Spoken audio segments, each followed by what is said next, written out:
Shir Lanu, Congregation Sharat Hayam's Inclusion Initiative. We will hear from Amanda at the conclusion of the program. Tonight, we are honored to present Professor Samuel Levine discussing his compelling book, Was Yosef on the Spectrum? Understanding Joseph through Torah, Midrash, and classical Jewish sources. Our partner this evening is the Ruderman Synagogue Inclusion Project with support from combined Jewish philanthropies. Two, we are grateful to our numerous North Shore sponsors. Shir Lanu, one song, every voice, is committed to welcome, value, include, and support every member of our community, most especially those of us who may in the past have felt invisible or perhaps unappreciated because of a disability. At Congregation Sharat Hayam, we strive to create a warm, accessible, and safe spiritual home for us and all of us. We do so with the guidance and encouragement of the Ruderman Synagogue Inclusion Project and their dedicated manager, Molly Silver. Our speaker, Professor Levine, will be introduced by Sharon Shapiro, Community Liaison and Trustee of the Ruderman Family Foundation. Sharon works tirelessly to further her family's deep commitment to disability inclusion in the Jewish community. Also, she serves on the board of directors of Combined Jewish Philanthropies. Sharon lives the Jewish ideal of tikkun olam, repairing the world, through her healing efforts in the Jewish community and beyond. And now I invite Sharon Shapiro to introduce Professor Levine. Sharon Shapiro, thank you. Thank you, Michelle. Good evening. On behalf of the Ruderman Family Foundation and the Ruderman Synagogue Inclusion Project, I'd like to take this opportunity to thank Dr. Samuel Levine for being with us this evening. I'd also like to thank Amanda Clayman and Michelle Tamarin, co-chairs of Shir Lanu at Sharat Hayam, for organizing this event, and Molly Silver, the director of the Ruderman Synagogue Inclusion Project. 2 decades ago, our foundation set forth to advocate and support the full inclusion of people with disabilities in all spheres of life. Almost 20 years later, we are proud to witness the ways in which our efforts fostered a more inclusive society in the greater Boston area and beyond. Our duty to address this issue was based on a significant need that remains among our institutions, communities, and congregations. We are proud of this Ruderman Synagogue Inclusion Project, which became the leading platform in our community, and synagogues like Sharat Hayam, who work to engage and include every member of their congregation. I'm so pleased that RSIP is giving us this opportunity to learn from Dr. Levine about neurodiversity and inclusion in our Jewish heritage. Professor Samuel Levine joined the Torah Law Center facility in 2010 as professor of law and director of the Jewish Law Institute. Professor Levine has been described by the Detroit Legal News as one of the world's foremost experts on the interplay of Jewish and American law. Professor Levine is the author of Jewish Law and American Law, a comparative study, and Was Yosef on the Spectrum, Understanding Joseph through Torah, Midrash, and classical Jewish sources. It is now my pleasure to invite Dr. Levine to the Zoom screen. Thank you. Thank you, Sharon, for those very kind words of introduction. Thank you, Michelle, for introducing the program. Thank you, Amanda, for organizing the event. Thank you to Molly and to all of our hosts for this evening. And thank you to everyone for joining me and giving me the opportunity to speak with you this evening. It's really an honor and a pleasure for me to talk with you about my book, Was Yosef on the Spectrum? It's an honor because I'm speaking with some of the leaders in disability acceptance, inclusion in the Jewish community. And you really are at the forefront of bringing our community to be a more inclusive place for individuals with disabilities and everyone else. And in that sense, it really is an honor for me and sharing your work with the Ruderman Foundation, not only in the context of the synagogue inclusion program, but more generally. It's really an honor once again to be able to partner with the Rudermans. As you may have seen on the flyer, Jay Ruderman was kind enough to offer a very nice blurb for my book. And the Rudermans, of course, as you all know, have been truly pioneers within the Jewish community and beyond in these efforts for disability acceptance, inclusion, and to truly try to reach those commitments. We're not there yet, and there's a lot of work to be done. But the work that you have done so far has set the example for the rest of us. And I hope that in that sense, this evening's program, my book, and our discussion can help with those efforts as well. And for the same reasons, or many of the same reasons, it's a real pleasure for me to speak with you this evening. You know, when I talk about my book, I sometimes talk to audiences that have a particular interest in one of the two aspects of the book, whether it's a story of Yosef, and we're talking about a story that's quite compelling on all grounds. It's a story that's familiar to just about the whole world that we know. It's a story that's captured the attention of readers, of writers, of Broadway, of Hollywood. Thomas Mann's famous novel about Joseph and his brothers, the Broadway play about Joseph and the Technicolor Dreamcoat, and my best barometer is DreamWorks. If they can make an animated film about Joseph, that's a good sign that our culture is fascinated by this story. And sometimes my audience is quite familiar with the story of Yosef. And of course, when I speak to Jewish audiences in particular, as well as others familiar with the Bible, many of us have heard these stories, read the stories from the time we were little to this day. Sometimes my audience has a particular interest in disability rights, awareness, and inclusion, and may or may not be as familiar with the story of Yosef, or for that matter, as interested in the story as Yosef as they are in efforts of disability rights and inclusion. Well, as it turns out, I'm pleased, and again, it's a pleasure for me to speak with you. I don't know everyone in the audience. I don't think I've met most of you, but it's my impression that this audience is unique in the sense that you do have both an interest and a familiarity with both aspects of what I'd like to talk about with the story of Yosef in and of itself, and with the ways the story of Yosef, to me, reads potentially as a story of disability rights, of disability and diversity, of neurodiversity, and potentially of attempts and ultimately successful means of inclusion. Couple of caveats. I look at the story of Yosef from one particular perspective. There are endless ways, of course, of reading the Torah, endless lessons that we can learn from reading the Torah. This particular reading is based in a close textual reading, my study of the Midrashim, of the commentators, traditional Jewish commentators going back to ancient times, going back through medieval times, Rashi and many others, and up to contemporary times, as well as a close study and careful consultation with many experts in autism, with individuals who have studied and researched and written about autism, and most particularly, and I think significantly, I've tried to incorporate my own experiences with individuals on the spectrum and their families. I'm a firm believer in the notion of nothing about us without us, a term you might have heard, where it's important when we talk about disability rights and inclusion and acceptance to include, of course, the voices of individuals who have disabilities and to make sure that their voices are heard and incorporated into our understanding.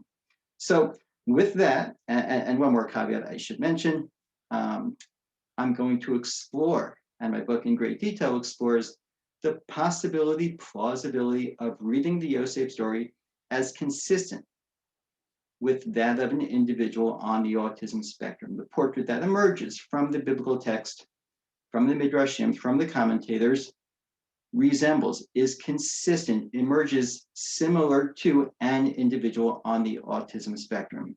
It's not a diagnosis per se. I'm not a clinician. We're talking about someone who lived thousands of years ago. so we can't diagnose with any form of certainty. And it's also important to note, and this is another phrase you might have heard that I'm quite fond of, if you've met one person on the autism spectrum, you've met one person on the autism spectrum. It is a spectrum. Everybody is different, but there are certain characteristics, certain common experiences that individuals on the spectrum do have. And it's those experiences that I find in my reading of this story. One more final point, yet another caveat, I suppose, is that, of course, we have limited time. I'm going to try to present to you some of the kind of highlights or suggestions of why it is that I see the portrait of Yosef as consistent with an individual on the spectrum, why I see efforts at inclusion, again, attempts and ultimately somewhat successful efforts at inclusion, and ways that we might draw lessons for contemporary times from the story itself. That's a lot to talk about in this relatively short period of time. The book itself is 141 pages, got a lot of footnotes. So I'm going to limit my discussion to certain areas that I think are particularly poignant within the story. And I also anticipate that we'll have an opportunity to leave some time for questions at the end of my presentation.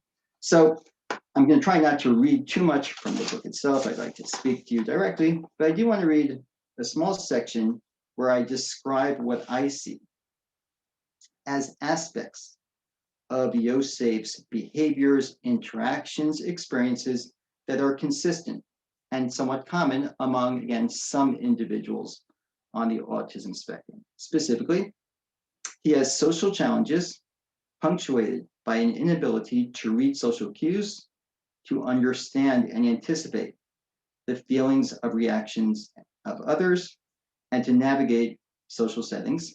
He has an attachment to animals or inanimate objects in a way that's more so than his interpersonal relationships. He has a heightened intellectual capacity and creativity in narrow areas of interest. He exhibits repetitive and inflexible behaviors. He has a somewhat, we might say, obsessive and really compulsive focus on his private way of perceiving the world. And he seems to display a rigid and literal perspective on notions of truth, ethics, and morality that see virtue more so in extreme terms than allowing for nuance.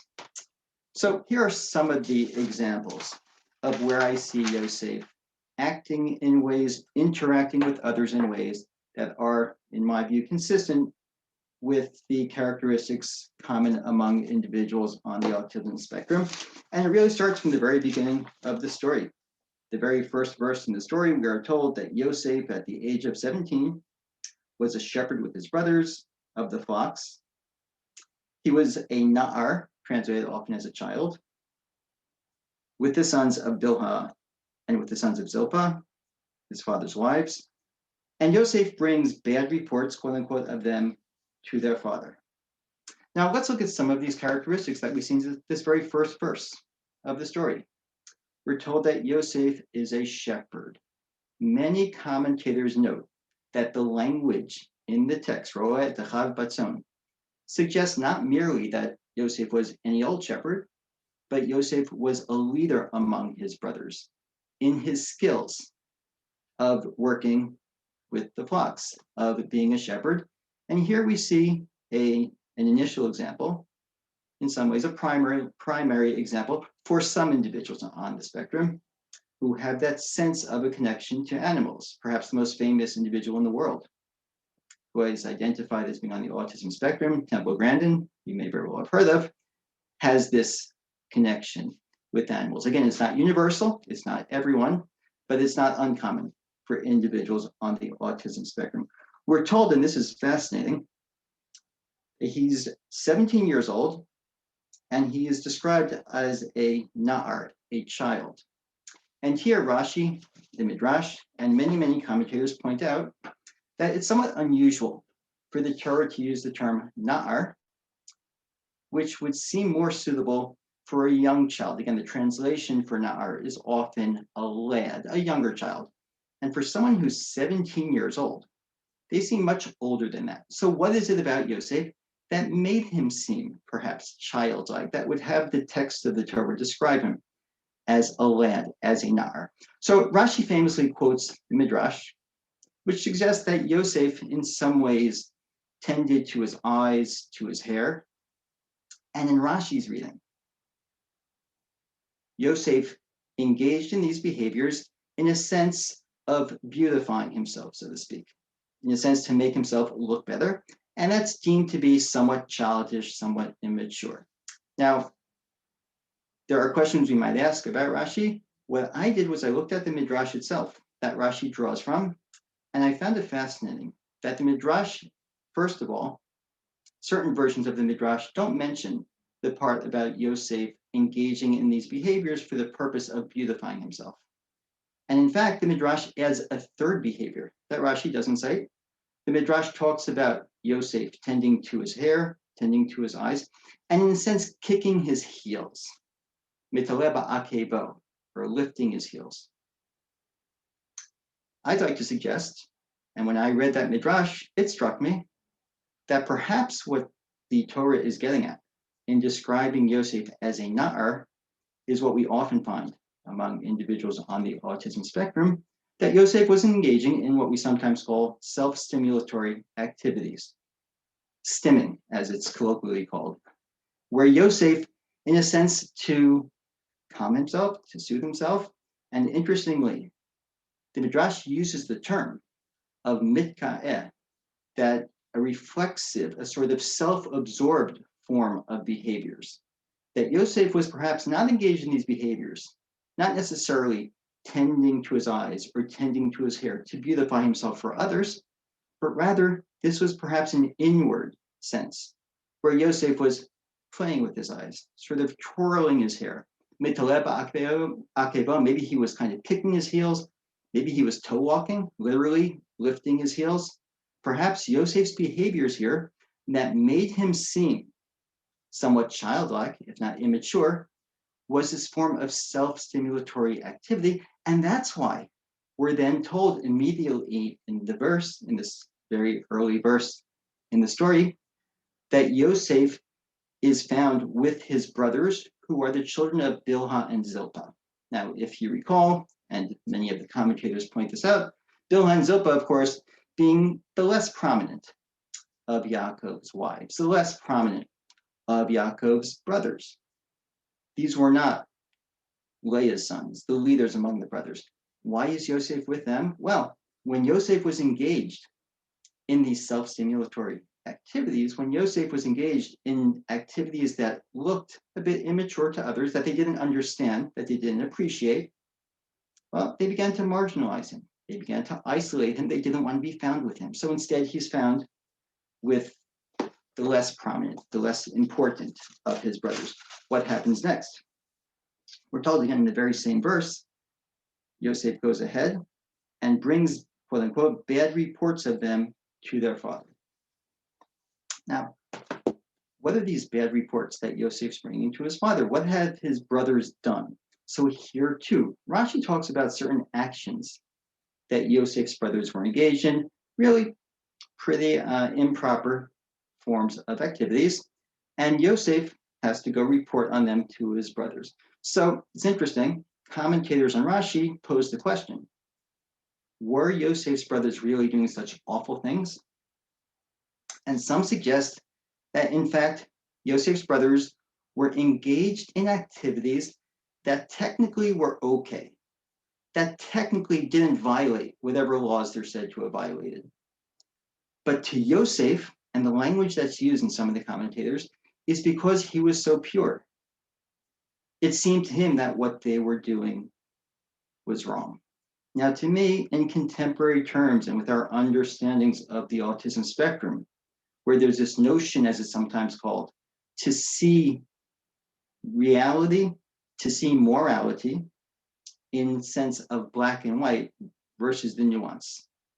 Yosef's brothers could have gotten off. I'm a lawyer, I'm a law professor, I used to be a prosecutor. So in criminal law, we talk about getting off on a technicality. So maybe Yosef's brothers could have gotten off on the technicality, as some commentators suggest, but that wasn't enough for Yosef. that didn't work for Yosef. So perhaps he's bringing this information to his father because to him, this is just wrong. He doesn't appreciate the nuance and isn't interested in the excuses because he sees a sense of strong morality of right versus wrong. And for that reason, he goes to his father and tells on his brothers. Here too, why is Yosef telling on his brothers? He's already been marginalized and isolated by some of his brothers. He finds himself among the less prominent brothers, and yet here he is telling on them to his father. And we can understand from a distance, from our perspective, we can understand what the implications are going to be, what the social implications are going to be for him. But once again, one of the most prominent, one of the most common aspects of autism is this inability to appreciate the social interactions, the social mores, the social nuances and implications of someone's actions. Yosef was doing the right thing. It was others who were doing the wrong thing. But socially, conventionally, he was going to harm himself. He was going to get himself in trouble by going ahead and telling on his brothers to his father. And again, those of you who have had experiences with individuals on the autism spectrum and reports that I've had from individuals who have read my book, I've heard many, many individuals themselves diagnosed, families of individuals who tell me this rings true to them, that this has been part of their story, that this is part of their life and their lived experience that they can see just again in this very first verse in this description of Yosef. The next verse, we won't go verse by verse in the entire story. This goes for several chapters, several parts in the Torah. But the next verse, again, fascinating. We're told that Yisrael or Yaakov loved Yosef more than all of his brothers, now all of his sons. Why did he love Yosef? What was his love for Yosef? So the text of the Torah says, because he was a son of his old age, or that's the common translation of the term ben zikunim. Now, why would Yaakov, necessarily love Yosef? Because he was a son of his old age. And perhaps we could suggest reasons for that, and some commentators do. But the bigger question, I think, and the bigger question that many commentators raise, and again, these are ideas that I draw not so much on my own, but really looking at the sources. These are ideas that I see within the commentators, traditional commentators, statements that were made hundreds of years ago, if not thousands of years ago. And my suggestion is that these commentators saw similar indications, similar behaviors they then called autism. They didn't have the same diagnostic criteria that we have, but my suggestion is that they may have seen much of what we see nowadays within individuals on the autism spectrum. And there are those who suggest that when the Torah says that Yosef was a ben zikunim and therefore Yaakov loved him, it didn't mean that Yosef was born when Yaakov was older. And some of the reasons that that doesn't necessarily ring all that accurate is, first of all, Yosef's other brothers, those who were older than him, were older, some of them, by a couple of years at most, it would seem. So what's the big significance that he was born when Yaakov was older? So were some of his other brothers, let alone Benjamin, his younger brother. So Yosef wasn't even the son of Yaakov's old age. If there was a son of Yaakov's old age, that would be Benjamin. There are others who look at the word ben zikunim and they understand the term zaken in biblical Hebrew, often referring to wisdom, to a sense of wisdom, an older person and the wisdom they've accumulated in their life. So Yaakov was looking at Yosef and loved Yosef because of the wisdom he had, because he seemed wise beyond his years. Now, there are those who pose the question, isn't that contradictory? Didn't we just say a moment ago in the previous verse, Yosef was a na'ar, he was childlike, he was immature, and now we're saying he's so wise? Now we're saying that he seems like an adult in many ways? And I think there's no contradiction.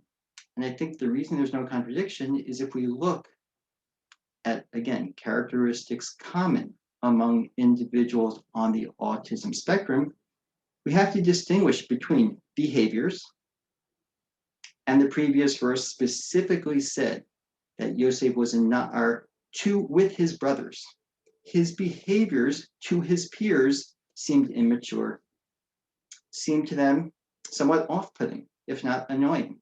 And for that reason, his brothers didn't want to have much to do with him. They marginalized him, they isolated him, they didn't include him. To Yaakov, to the adult, and specifically the verse says again, Ben Zikunim hu lo, and many commentators emphasize he was a Ben Zikunim. He seemed wise beyond his years, lo, to him, specifically to Yaakov. And it's not uncommon for adults to look at a child on the spectrum who may have certain skills, who may be precocious in certain ways, wise beyond their years, not necessarily in the way they act socially, but in their intellect, for example.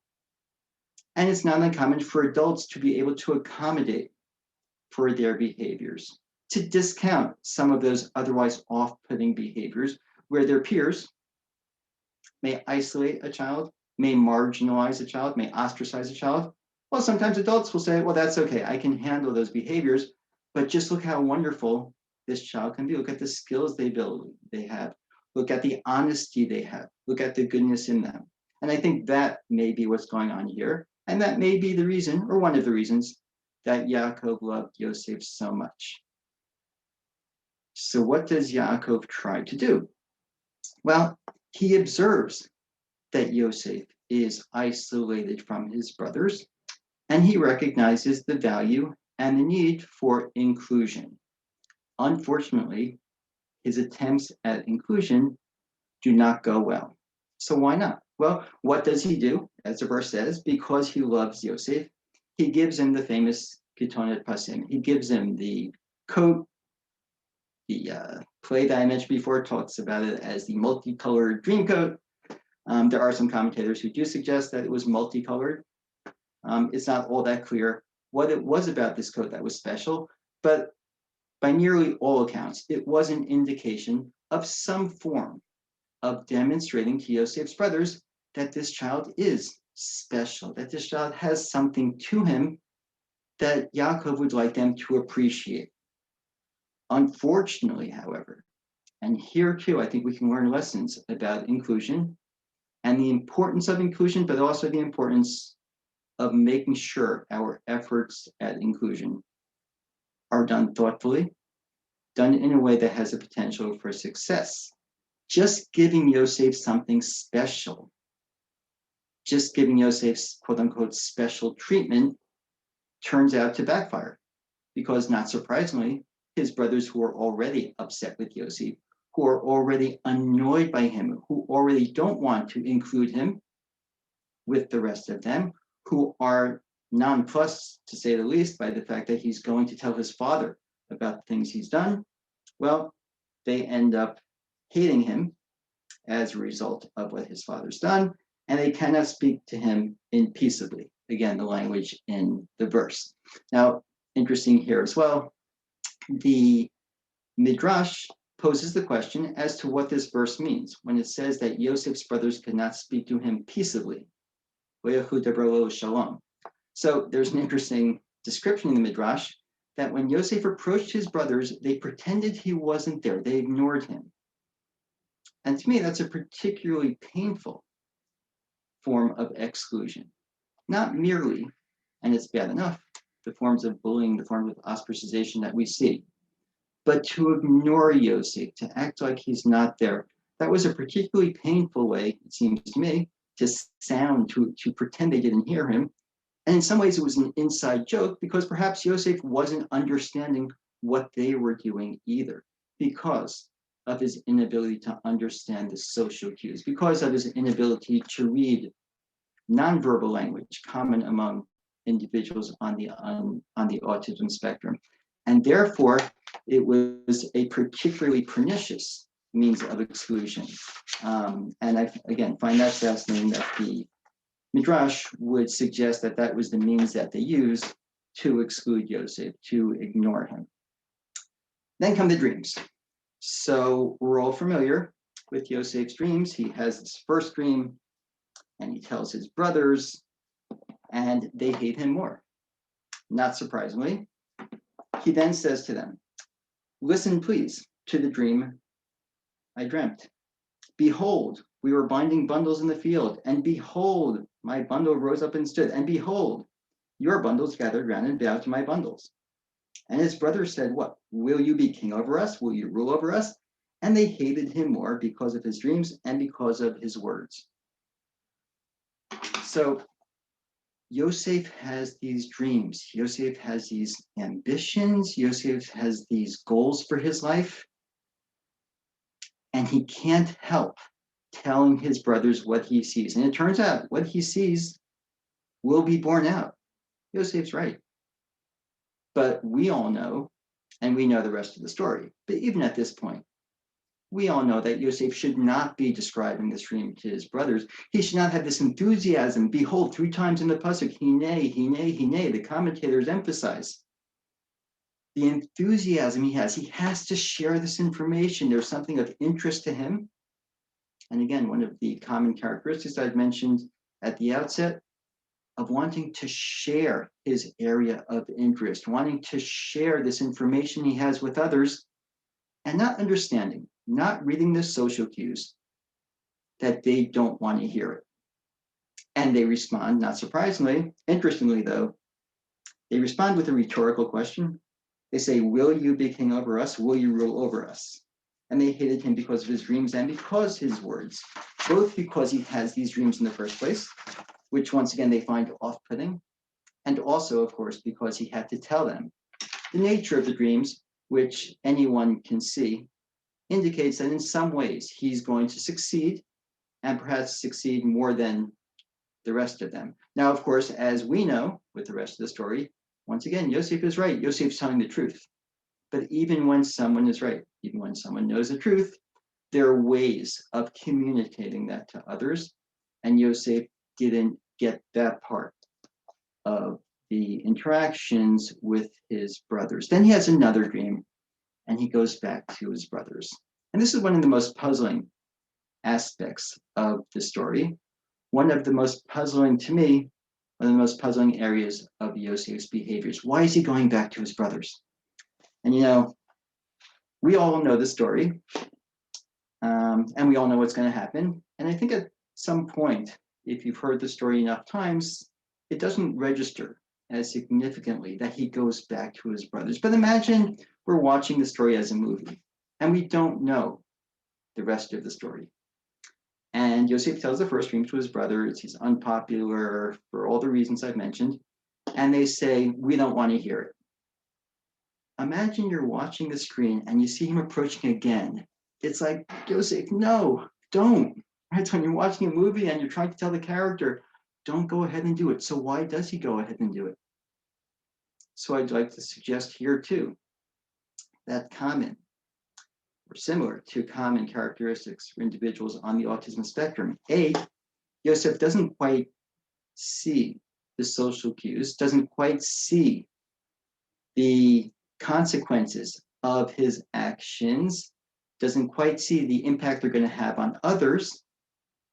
He believes in what he knows to be true. And interestingly, as I mentioned a moment ago, their initial reaction is kind of unusual. It's framed as a sarcastic rhetorical question. Will you rule over us?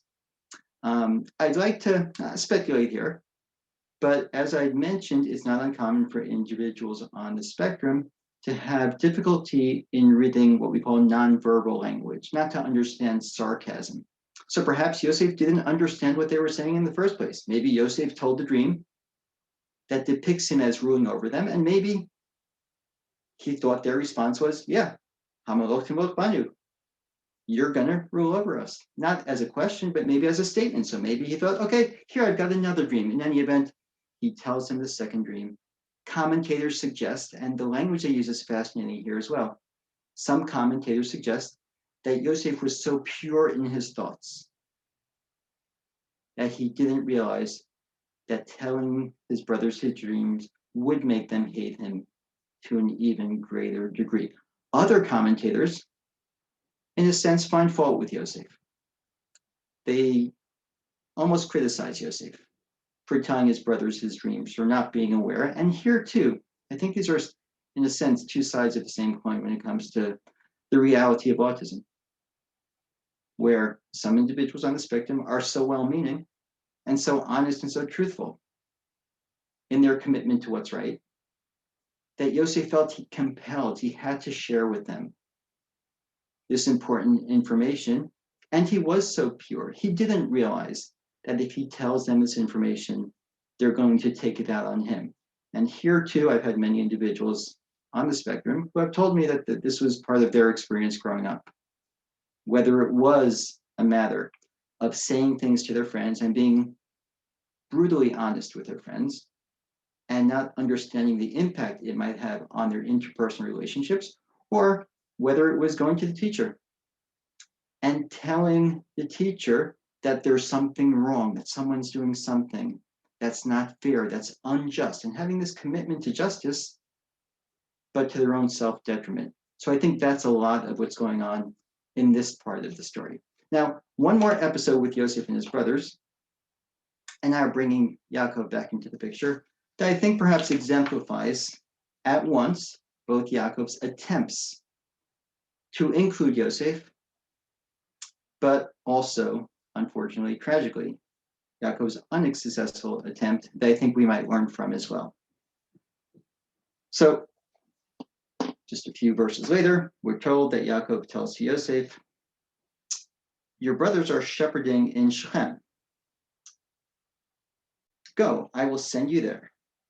And Yosef says, "Here I am, absolutely." And Yaakov says to Yosef, "Go, see to the welfare of your brothers and the welfare of the sheep, and bring back to me a report." So commentators, not surprisingly, are puzzled. This is the last thing Yosef needs, to be sent to his brothers in Shechem, that dangerous place of Shechem, as we know. And many commentators suggest that his brothers actually went out to Shechem to get away from Yosef. They did not want to include him in their activities. So what was Yaakov thinking? Well, Yaakov, according to many commentators, was thinking this is an opportunity to include Yosef. Because as we mentioned, Yosef was particularly adept at being a shepherd. And that's why this strange language, the verse actually says that he should go check Shalom Echav and Shalom Hatzon. He should check the welfare of the sheep. What's that all about? So commentators make the point that Yosef was really good at being a shepherd. He was really good. He had these skills with tending to animals. So Yaakov's thinking, okay, this is a way to include him, to build up his strengths, to demonstrate to his peers that he's really good at this, and then they'll respect him for the skills that Yaakov is aware of, for the skills that the adult sees in the child, and let's try to bring them out and have his peers appreciate them as well. Well, an analogy I sometimes try to give, again, in contemporary terms, and I recognize there's a bit of stereotyping going on here, although this is, there's a scientific research basis for this as well. It's not uncommon for individuals on the spectrum to be particularly good at math or science.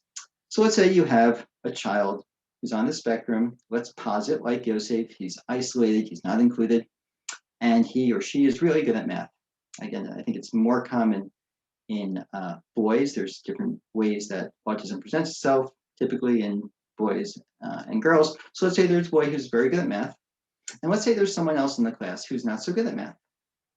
And let's posit, again, these are truly stereotypes, they're not necessarily going to be the case, but let's say this one child, this one student who's not so good at math is a pretty popular kid. So the teacher sometimes thinks, here's my chance.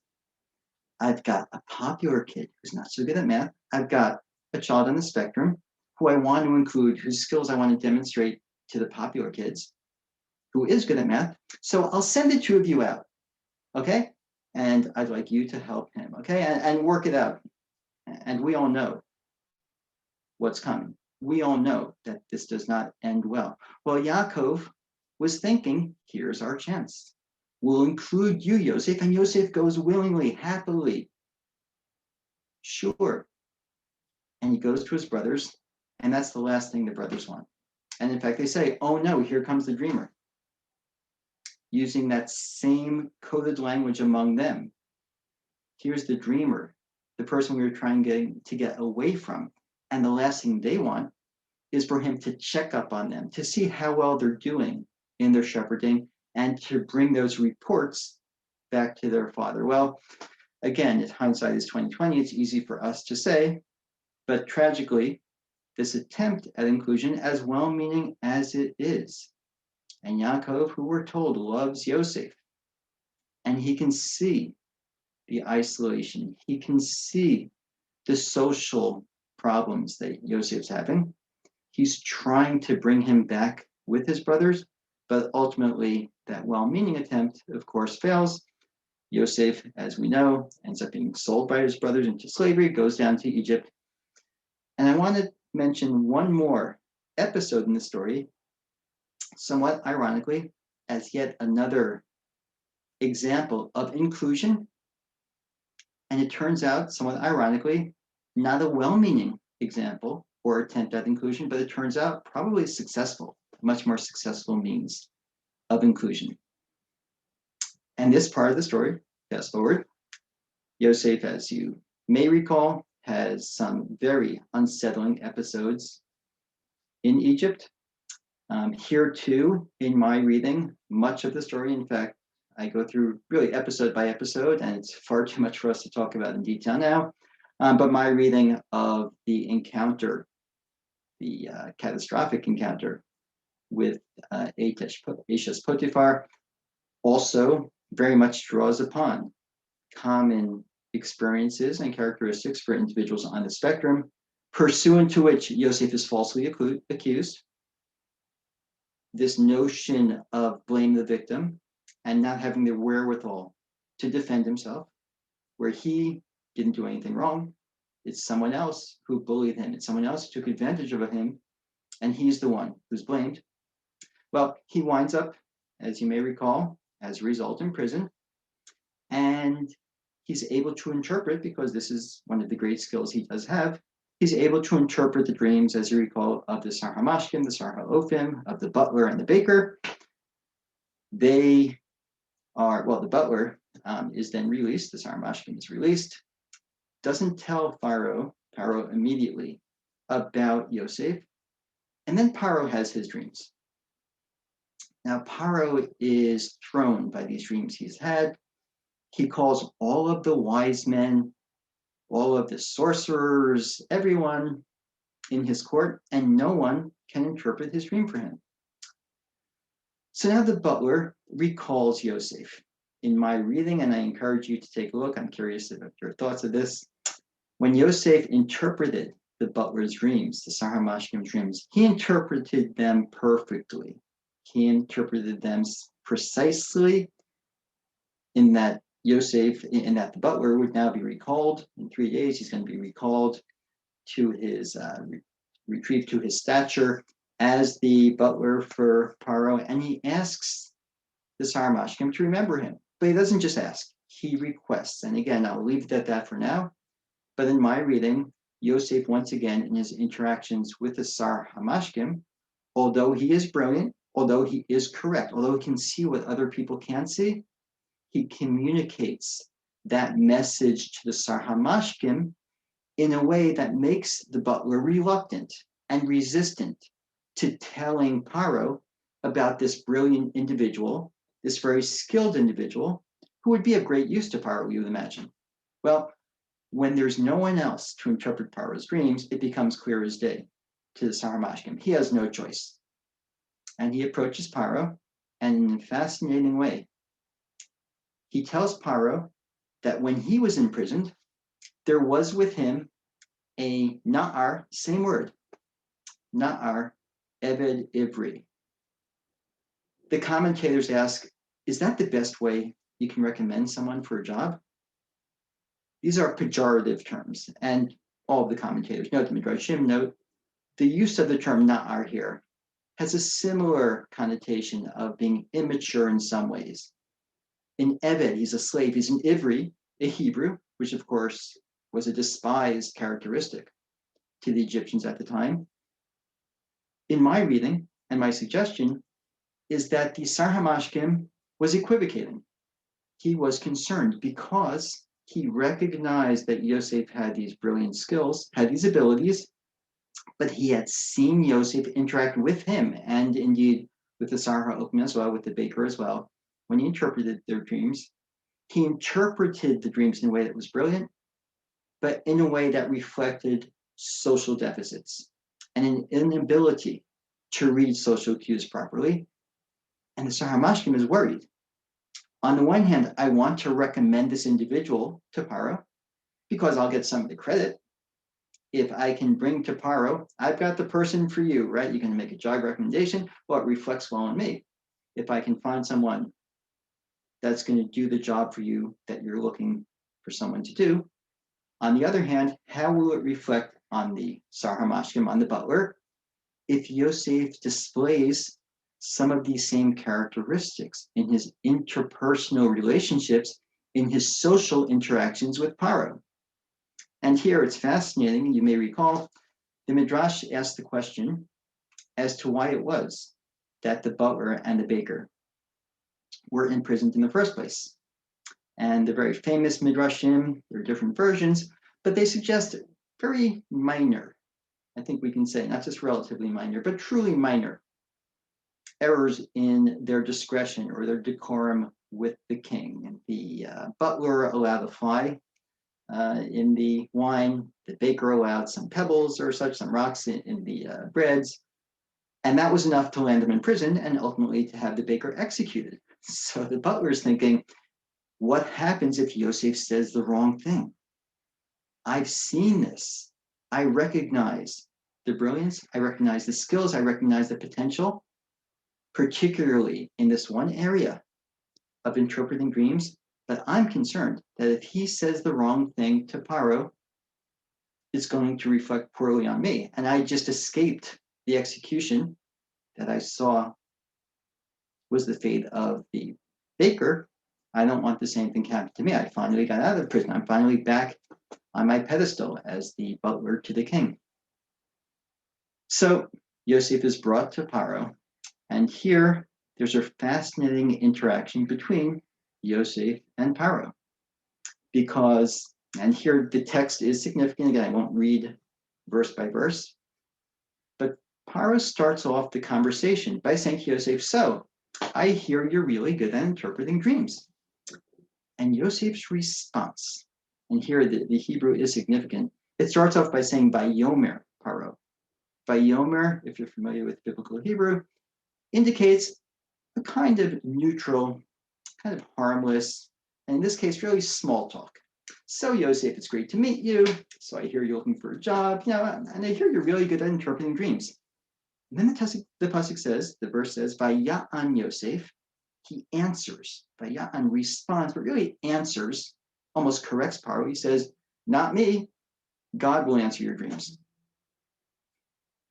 Now here too, it's wonderful. And Yosef is so moral. This is something that happened in his encounter, his nearly fatal and catastrophic encounter with the wife of Potiphar. Yosef is true to his morals. Yosef said to her as well, I have to be faithful to God. Yosef tells Paro, it's not me. I'll be honest with you. It's God who's given me the ability to interpret dreams. That's well and good. And that's accurate and that's noble, but that's not the right thing to say to Paro.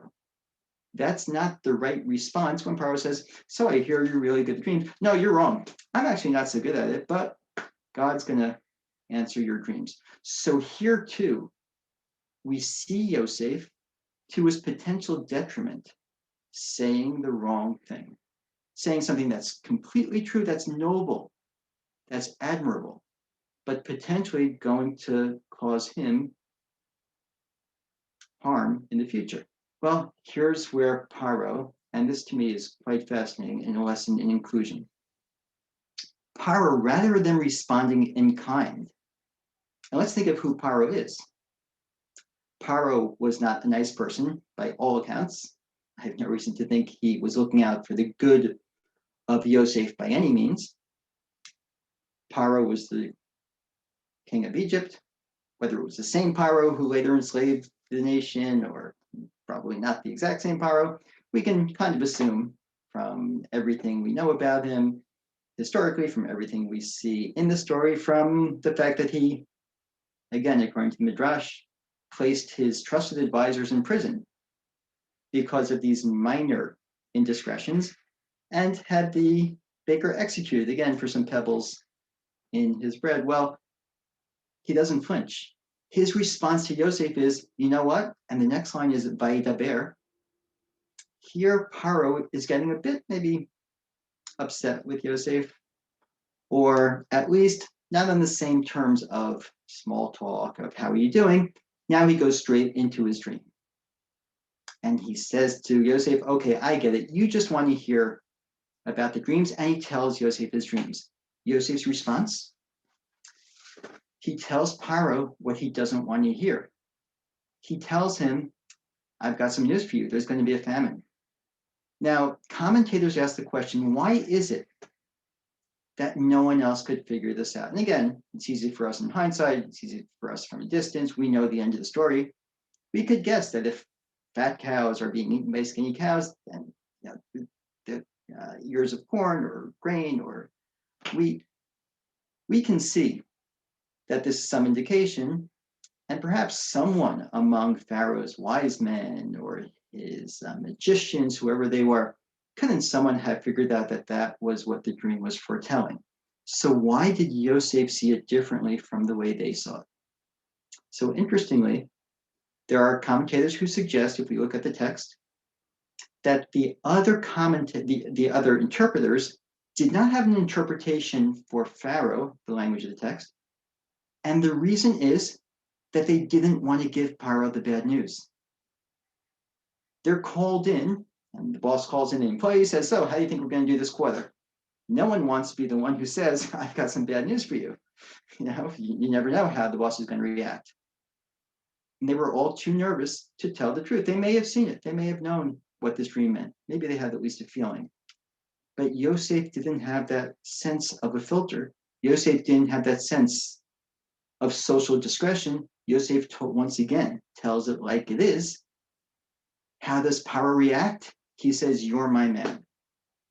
And this is, to me, a fascinating lesson in inclusion, because what Paro does is he overlooks the clearly socially inappropriate behavior that Yosef engages in, not only in the way he speaks to Paro, but he tells Paro not only the interpretation, but as commentators note, he essentially recommends himself as the person who's going to preside over the famine and who's then going to save Egypt. Again, he's right.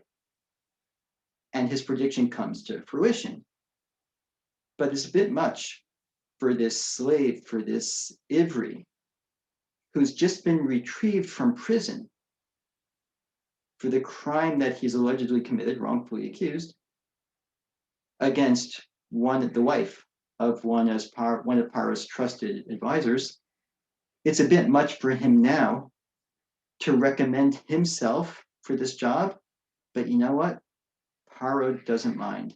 And in fact, Paro sees all of this, and he's in his own self-interest. Again, assuming this is not kindness in any means in Paro's heart, this is Paro looking out for himself. As the king of Egypt, he wants to maintain his power.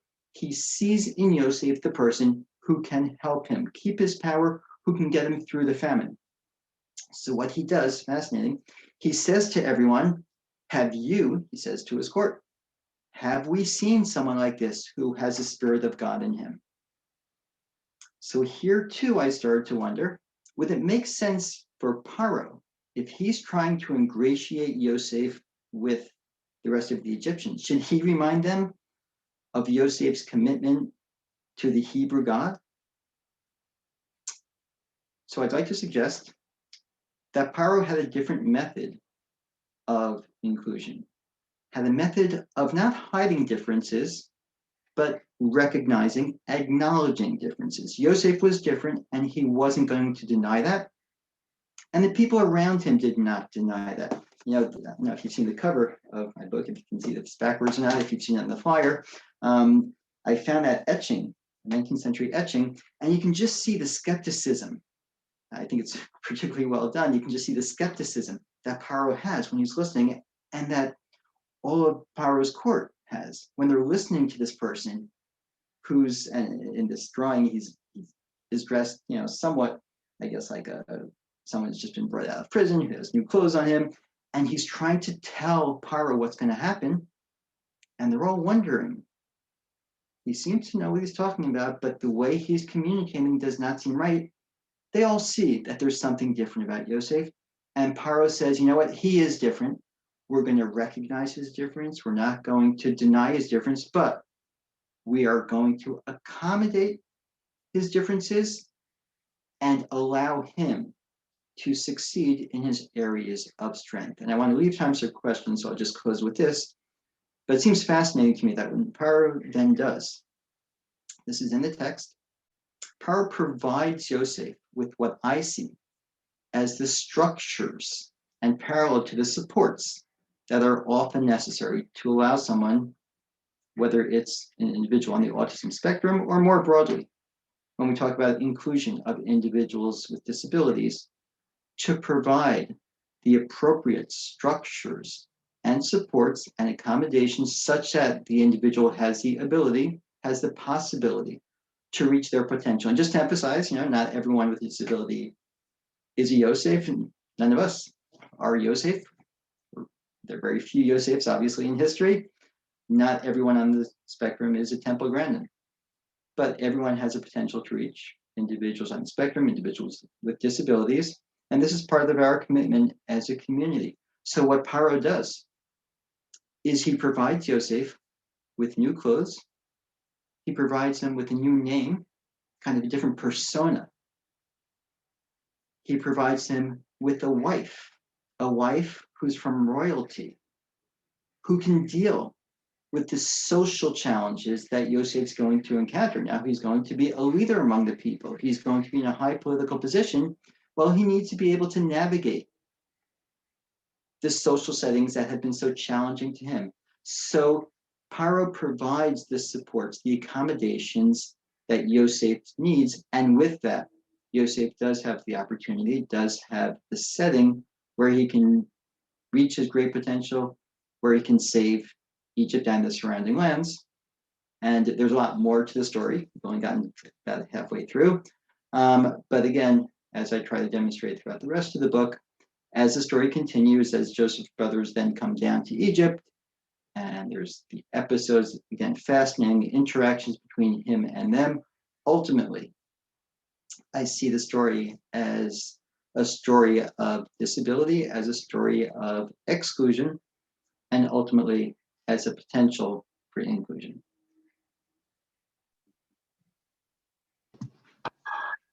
Thank you, Professor Levine. Hi, everyone. We're going to do about 10 minutes of questions and answers. I'm Amanda Clayman, and I think there's kind of 3 ways we can do it. If you have a question, you can put it in the chat. You can use the reaction button to wave your hand, and then Barry can see everyone and she can call on you. Or if you can't do either of those and you just want to wave your hand, that would work as well. So let us know. Professor Levine, I can start you off. I noticed that Ben posted a bunch of chat questions, and we know you're a lawyer and a professor. He also wanted to know if you were a rabbi. So I have rabbinic, thank you. Wow, okay. Sorry, can you hear me? We could tell. Okay, thank you. So I have rabbinic ordination from Yeshiva University. I sometimes tell my students I don't practice now as a lawyer and I don't practice as a rabbi, but I do teach law, and I do teach Jewish law and Jewish studies. Great, thank you. Barry, I think you're gonna have to help me out because I can't see everyone. That's okay. Let me just see. Is anybody waving? Any questions?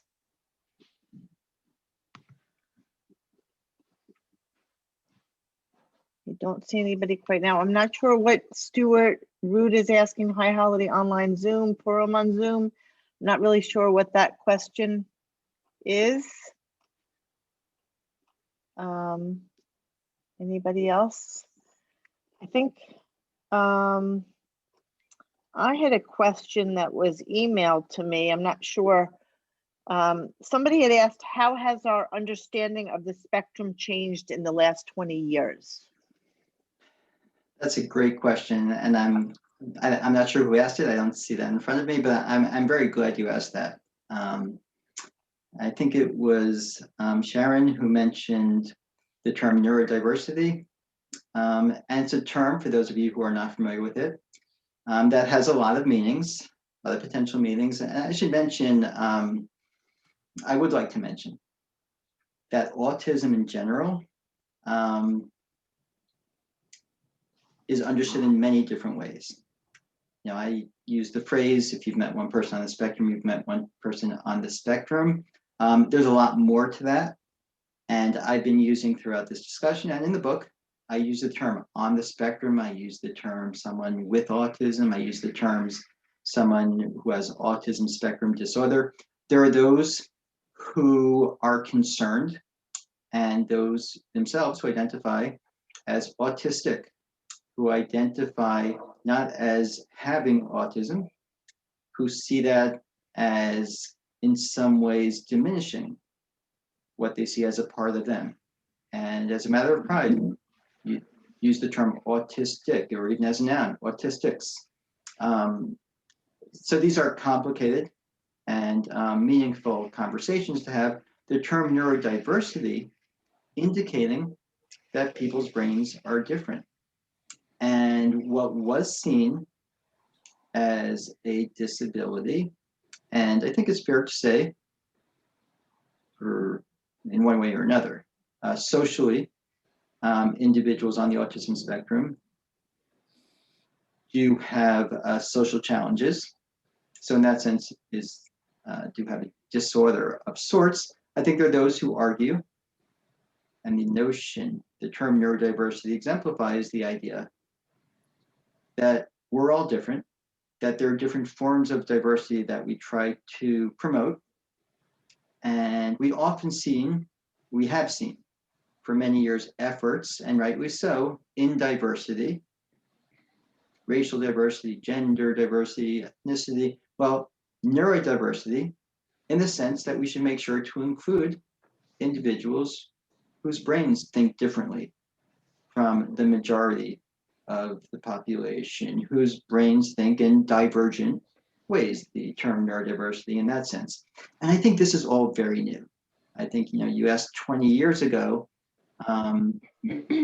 among people who were researching, working with individuals on the autism spectrum, I don't think very few had this type of perspective of kind of a strength-based approach to autism. Now, here too, autism and the notion of a spectrum indicates, and in some ways demonstrates, that there are varying forms and ways in which autism presents. So I mentioned not everyone on the spectrum is a temple grandin, or if you accept the proposition that Yosef might have been on the autism spectrum.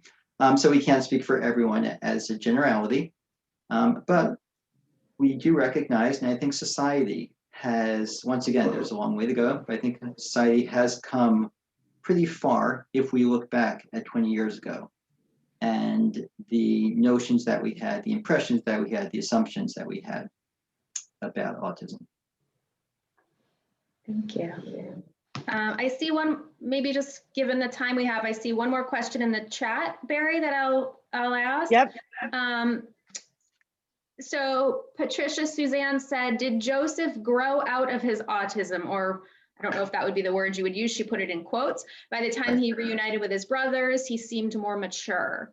So what are your thoughts on sort of how he evolved as he grew older? Very kind. I'm glad you asked that question as well. It's a part of the book I wasn't able to get to. And here too, these are very tested and debatable propositions. Does someone grow out of autism? What I do think, and I'll just say again, as a disclaimer, I'm not an expert in autism. I have researched, I have spoken with people who are indeed, world experts. I spoke to many individuals on the spectrum and their families and read up quite a bit. And I think it's fair to say, and this is again, the lived experience that many have shared with me, that as they grew up, they were able to navigate better.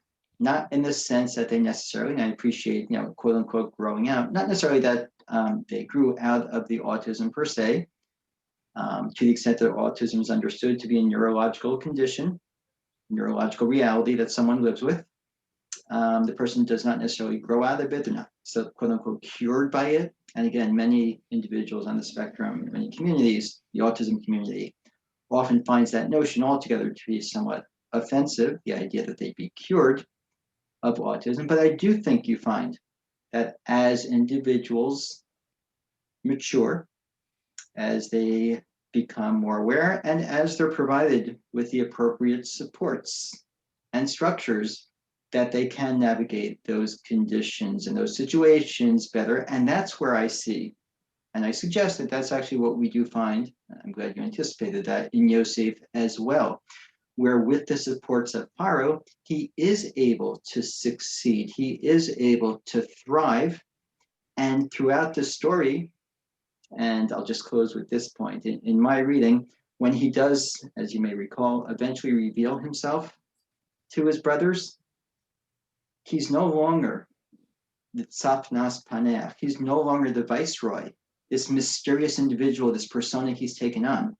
He returns and in some ways reverts to being Yosef, and his interactions with his brothers actually changes significantly from the time he reveals himself once again as Yosef.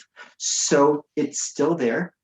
He's still the same person he's always been, but he does ultimately, and the story ends in a sense on a happy ending, where he does, and the text of the Torah says, he speaks to their heart, where they're not sure where everything's going. Yaakov dies, they're concerned maybe Yosef's going to take revenge on them, because they know after all that, they come to the realization of what they've done wrong, and they know, or they're concerned, that Yosef might take it out on them, and he actually consoles them. He speaks to their heart. He recognizes what they're seeing. He's able to anticipate, to understand their perspective in a different way, and he's able to socially communicate to them in a way that was not possible when they were younger. Great, thank you. So I just want to, I'm Amanda Clayman. I'm one of the co-chairs of Shir Lanu with Michelle Tamarin. I want to thank Michelle and Barry. Nothing with Shir Lanu happens without both of you. And I also especially want to thank you, Professor Levine. I really enjoyed your book, and it was only enhanced by our conversation tonight. And to anybody on this Zoom who hasn't read the book, I really recommend it. This was just a little snack of what's in there and all the footnotes and all the different ideas. And it's really a great read. I really appreciated the idea that all kinds of people appear in the Torah and are part of our heritage and our story. I just think that's such an exciting way to look at things, and a new way. So I also want to thank Sharon for your introduction and for the Ruderman Synagogue Inclusion Program support, and to thank all of our co-sponsors. And I want to thank all of you for joining us. As Michelle shared at the beginning of our program, Shirat Hayam's Shir Lanu committee is committed to ensuring our community is inclusive, warm, and caring. If you felt inspired tonight, let us know. We're always looking for support, financial support, but even more importantly, your time, your energy, your ideas. If anyone is interested in joining our committee or helping at any of our events, shoot Barry an email, put your name in the chat, let me know, and we'll get in touch with you, and we'd love to hear your ideas. And finally, I just wanted to let you know that Shir Nefesh, a subcommittee of Shir Lanu that's focused on understanding and inclusion of those in our community impacted by mental illness, has an exciting event planned for Sunday, October 24th. Mark your calendars. We'll be hosting speaker Betty Friedson and the Me Too Orchestra for a presentation and concert celebrating resilience and community, which I think undoubtedly we all would agree would be really necessary and uplifting after the past 12 months that our community and our world has been through. So we'd love to have you join that as well, and keep an eye out for our other different events, speakers, things we're doing. So thank you, Professor Levine. Thanks everyone. Thank you very much. Awesome, thank you.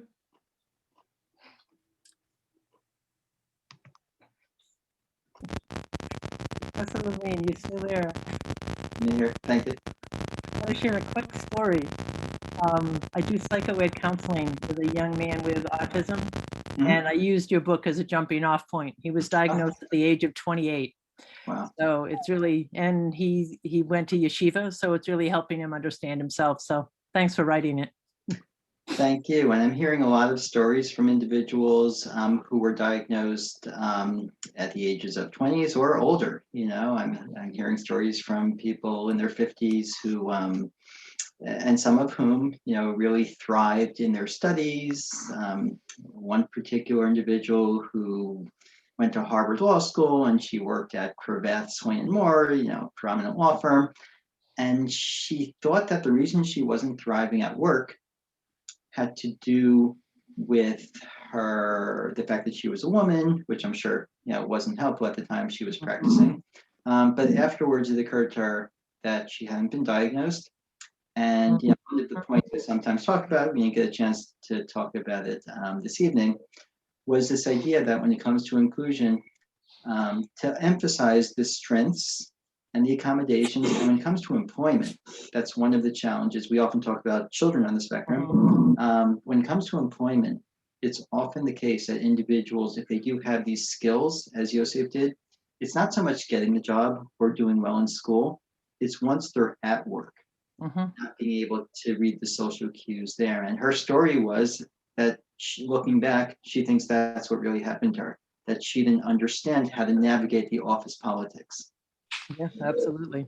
Yeah. This young man has struggled with work, struggled with his college, struggled in a lot of ways. And your interpretation has helped him to recognize when he was younger and his struggles and making connections to those. So Thank you. we're moving forward. Very, very meaningful, and you know, best wishes in your work with him. Thank you. I'm happy. I mean, if he would ever want to speak with me, I'm obviously more than happy to. Great. Or not, you know, whatever's Yeah, that's comfortable great. for him. I learned of the book through Michelle, so Okay. I know how to get you. I know how to find you. All right. Absolutely. Thank you. Thank you. Thanks, guys. Have a good night. Thank you, Dr. Levine. Thank you. Bye-bye. Thank you. I see you, Michelle and Mimi. Thank you, Dad. Bye. That's it. Bye, everybody. Bye. Bye. Thank you. Thank you Bye. all for joining us. Good night. And thank you, Professor Levine. Thank you. Thanks again. Thank you. Good night.